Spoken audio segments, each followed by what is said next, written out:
जो टाइटल में लिखा है वो एक्चुअली में सच है। It's the truth.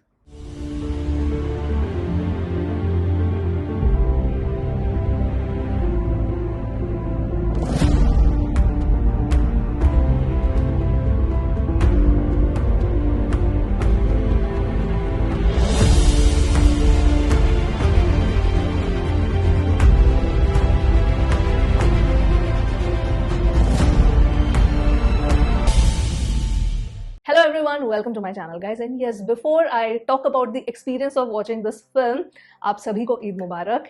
And today, first day, first show I watched Farhad सामजी's directorial masterpiece किसी का भाई किसी की जान। जब मैंने ट्रेलर रिएक्शन किया था इस मूवी का, it kind of checked out all my expectations कि हाँ मुझे था एक विजन की फरहाद सामजी की फिल्म है तो ये सब चीजें ट्रेलर में होगी, एंड वही था। But still you know trailer cut can be also misleading. कभी कभी ऐसा होता है कि ट्रेलर कट आपको उतना सेटिस्फाई नहीं करता है पर मूवी अच्छी निकल जाती है। The opposite is also true कि ट्रेलर बहुत अच्छा होता है और मूवी एकदम बेकार निकलती है। तो जब मैं मूवी देखने आज गई तो जो मेरी एक्सपेक्टेशन थी कि नहीं भाई ये मूवी मैं सलमान खान के लिए देखने जा रही हूँ and this will be like a no brainer, मुझे ज्यादा दिमाग नहीं लगाना है, ये एक मास एंटरटेनिंग फिल्म है तो इसमें एक्शन भी होगा, रोमांस भी होगा, गाने भी होंगे, कुछ ज्यादा ही गाने हैं, एंड ओवरऑल एक मतलब हंसी मजाक वाला माहौल रहेगा and we will get entertain. ये तो बेयर मिनिमम एक्सपेक्टेशन कोई भी रखता है मूवी से। बट आई हैड फॉरगॉटन कि इस मूवी का डायरेक्टर कौन है। The one and only Farhad Samji, who I don't know for what reason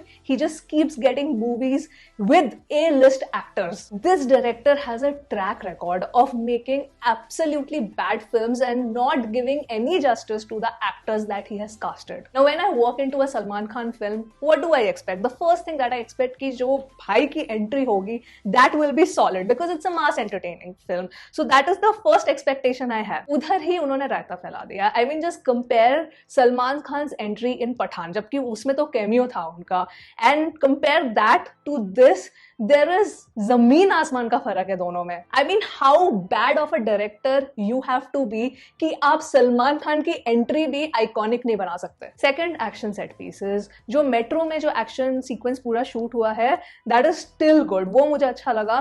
but जो पहला वाला है मूवी के स्टार्टिंग में एंड जो मेन क्लाइमैक्स वाला है, both of them are very very disappointing. Third, the romance, there is zero chemistry between the lead pair, that is Salman Khan and Pooja Hegde. And honestly if I tell you, I completely believe that God has its favorites, because otherwise how do you keep getting films after films after films by putting the bare minimum effort? मैंने जितनी भी movies देखी ना पूजा हेगड़े की, she is very beautiful, no doubt, she is extremely beautiful, she has a beautiful screen presence, but she doesn't know how to act. But she apparently is everybody's favorite and she just keeps getting movies after movies. So yes, God definitely has its favorites. तो ये film 2014 की Tamil film Viram का remake है और उस time पे वो film super duper hit हुई थी। तो may be Farhad Samji thought that ठीक है एक सुपर हिट फिल्म है, वी हैव द स्टोरी, इसी को रीमेक बना देंगे, इसको थोड़ा सा और स्टाइलाइज कर देंगे एंड बस बन गई movie. There is zero effort in writing, zero भी नहीं बोलूंगी, there is negative effort in writing, because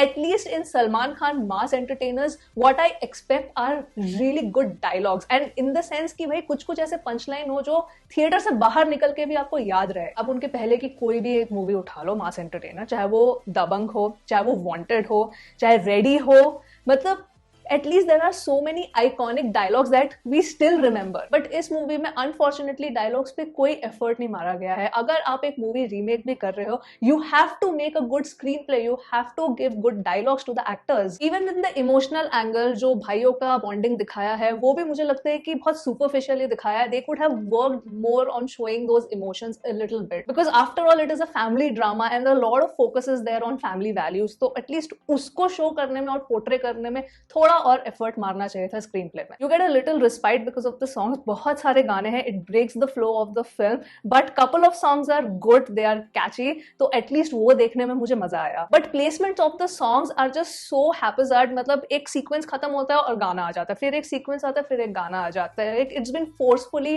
put. If I talk about the BGM ठीक लगा मुझे मूवी का, it's quite good, like situation के हिसाब से they have given the good BGM. Movie becomes a little more entertaining in the second half when you see all three big actors like Salman Khan, Venkatesh and Jagapati Babu in the same frame. But honestly, when you're casting such big actors and not giving them a good screenplay, it's just a waste of their stardom and in fact audience's time also. अगर आप सलमान खान के die hard fan है तो हाँ, हो सकता है कि आपको मूवी एंटरटेनिंग लगे क्योंकि the entire movie is all about Salman Khan. But if you are really a true fan, then you should not be happy. You should be angry. You should be angry that why we are being taken for granted as an audience. आपको तो गुस्सा जताना चाहिए कि हम अपने favourite actor जिनको follow करते हैं, हम उन्हें अच्छे रोल्स में देखना चाहते हैं, हम उन्हें बजरंगी भाईजान या टाइगर या सुल्तान जैसे रोल्स में देखना चाहते हैं. Now all my hopes are pinned on Tiger 3 and because Siddharth Anand is directing that, I know he is going to present the actual swag of Salman Khan's superstardom in that film. And filmmakers like Farhad Samji